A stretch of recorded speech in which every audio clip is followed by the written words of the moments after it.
Welcome to Chillin' 101. We hope this video helps. In this video, I will show you how to play Feed the Birds on the piano. We will begin by finding middle C and placing your right hand in the correct 5-finger position. This classic melody uses a simple C major scale, making it perfect for beginners. We will focus on the first 8 measures, ensuring you understand the notes and timing before moving on. Get ready to make some beautiful music. Now, let's dive into the right-hand melody. The song starts with a gentle, flowing rhythm, primarily using notes within the C major scale. You'll begin with your thumb on middle C, playing a series of quarter and half notes.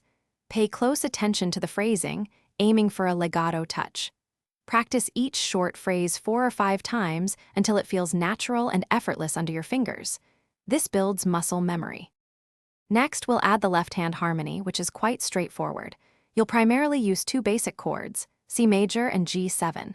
For the C major chord, place your pinky on C, middle finger on G, and thumb on E.